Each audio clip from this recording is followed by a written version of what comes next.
Welcome to the Kuranda Region Planning Group's presentation on the KUR-World proposed project. Much of the information in this presentation has been derived from the initial advice statement given by KUR-World to the state government. The initial advice statement is available on the Queensland Government State Coordinated Projects webpage.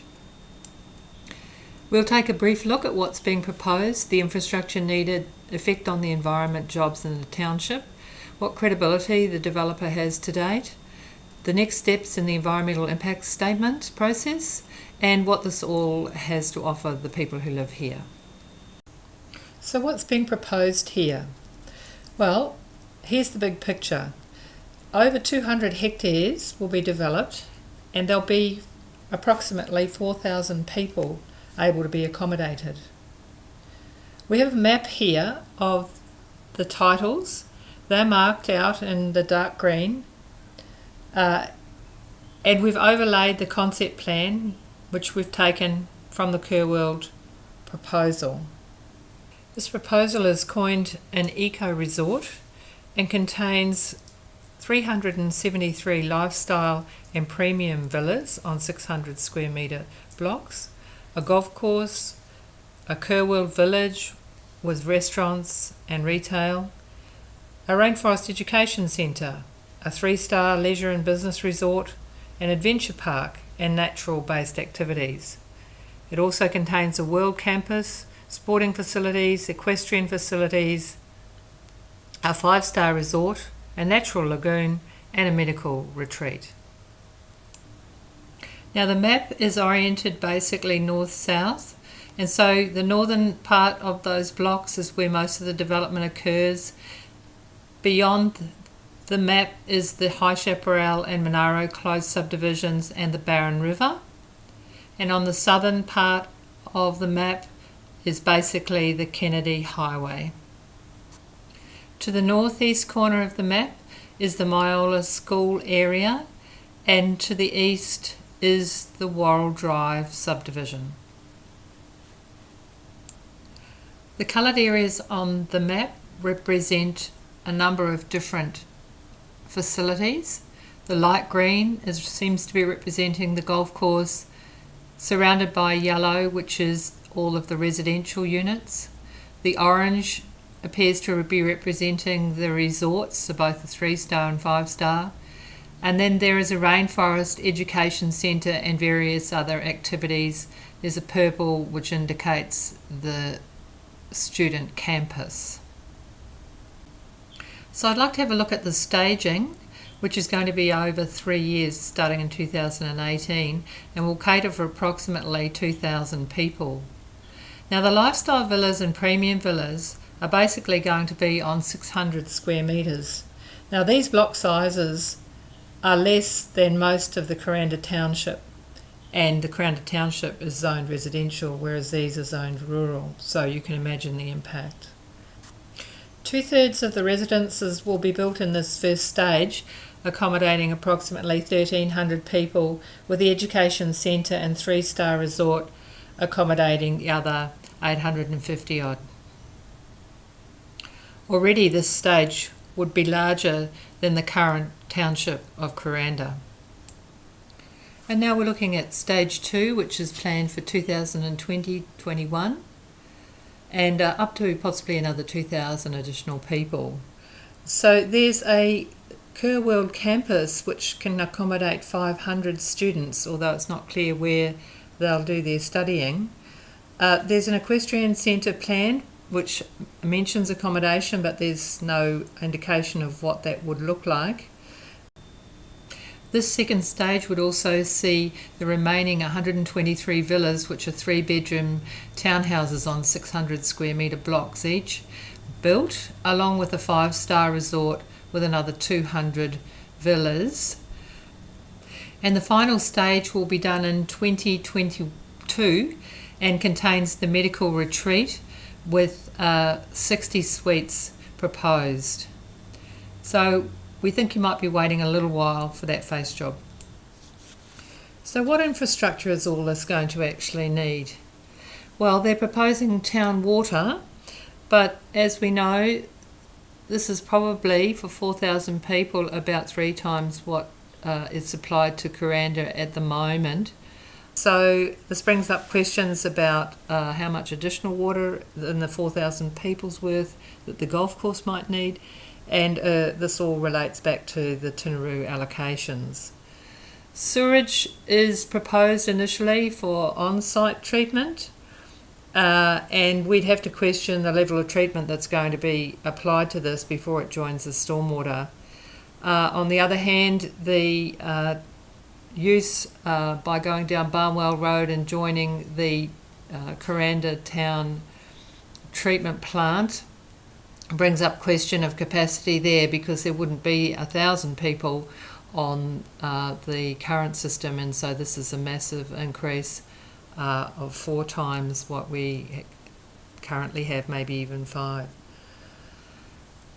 The stormwater has lots of problems. Urban surfaces drive stormwater off very quickly. There'll be a massive increase then in the stormwater runoff in this proposed development, and that's the most damaging to land. All this development sits immediately above the frog habitat in the creek lines and the breeding riffles that run out to the Barron River. So roads, there's going to need to be a new intersection, because they believe that the access is going to be around the Kuranda Heights area and the Dodds property, anybody who knows that on Myola Road. But there's no expectation that this development is going to trigger any change to the Kuranda Range Road upgrade. So that's 4,000 people. I believe that we expected that the Myola development of 10,000 would definitely trigger an upgrade to the road. So stand by for more traffic on the road. Also, people are concerned about the internet. There's little capacity at the moment in the system. It remains to be seen whether NBN will actually make any difference to that. There's certainly little ability for an expanded service capacity such as is being proposed with these 4,000 odd people. Also been raised about electricity supply to this out of sequence development. So how will this proposal affect the threatened and endangered species we have living on these 12 rural titles? In this slide we can't show you everything today, but we've taken the yellow outlines of the actual titles and superimposed the development roughly over top of them, and that's all that pink area with a few black spots in the middle representing the golf course. So all the green dots here are the location of the Myola tree frog. So recorded individuals are represented by a green dot. Yellow dots represent potential habitat. So the proponents have the most wonderful environmental asset within their own block, should they choose to use it wisely. Given that they are an eco resort, you would think that this would be what they would be keen on. The EnviroLink wildlife corridor is also dissected by this development, and a recent cassowary sighting last year on Kingfisher Drive shows that cassowary do roam these areas and could use this block as a food resource. And just continuing on the theme of the effects on the environment, clearing that's been done already matches the proposal footprint, not a farming operation, so that's interesting. Future clearing has been locked in, overriding any changes that there will be coming to the Vegetation Act, which will be reversing the Newman's broad-scale clearing of the past few years. Habitat loss, of course, equals decreased places for wildlife. Corridor connectivity loss equals decreased wildlife and diversity. It also, as an aside, increases the water speed of any runoff and decreases the water quality. Intensive urban development is really where it's all at as well for the environment. All these hard surfaces concentrating stormwater, for instance roads, around roofs and driveways. And what we get is lowered water quality equaling less oxygen and higher number of pollutants. We get increased water speed, which causes increased erosion and sedimentation, and these two directly impact on the rainforest creeks and lower reaches of the Owen and Worrell Creek for the Myola frog breeding. Unless, of course, the proponent's willing to take on the no net loss of water quality and the no net gain in water speed leaving their block, and being an eco resort, you would think, why wouldn't they want to protect the environment that they are actually trading on as one of their main assets? And of course, all this is connected to the Barron River and directly to the Great Barrier Reef, which is under pressure from sedimentation as it is, and of course the bleaching event, which has reduced its resilience. So would the proponents really want to be adding any more stress to this Great Barrier Reef, which again they would be trading on? There's also a lower groundwater recharge, which decreases the water flows for the downstream Monaro Close residents. Of course, urban traffic increases the wildlife roadkill, including cassowary, and people bring predatory domesticated animals. So we have roaming cats and dogs that kill wildlife if we have irresponsible pet owners, and as an aside, that happens to cause the highest number of neighbourhood complaints. So good luck to Mareeba Shire Council with that one. Regarding the employment prospects during the construction phase, local residents may have expectations that they may be employed during the construction stage. This is a valid expectation. However, current practice with large projects is to call for tenders.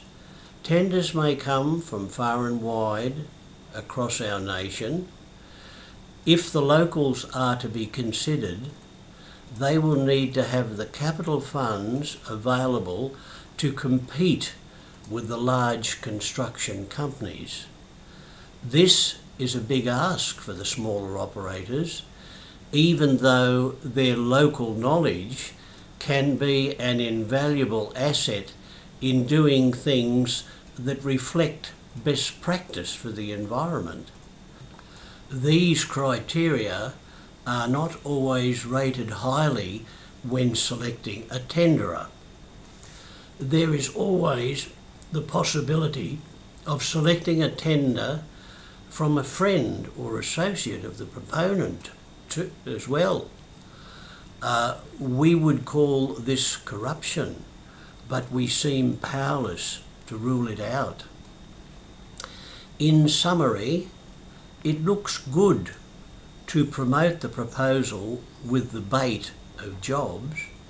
In reality, it is seldom that locals will get consideration they rightly expect.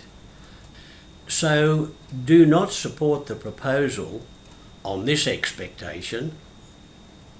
Now, regarding employment opportunities in the operational phase, my understanding of the operation of the proposal is that it is principally focused on attracting the Chinese market. Do others share this belief? If this assumption is valid, then employees will be selected with a requirement for fluency in speaking the Chinese language or languages, and possibly the English language too. With few exceptions, this will exclude locals. So in summary, jobs may be available for locals to perform menial tasks around the operation, but is this enough to give your support to the proposal? The size of the proposed resort is a concern. Do we want a facility the size of our existing area and population on rural zone land with the demands this could make for increased traffic on the range, the traffic lights at Kennedy Highway, Myola Road, combined with the demands that will need to be made to supply water to such a facility and to dispose of their sewage. Do we want to be victims of these circumstances? Effects on the village business district.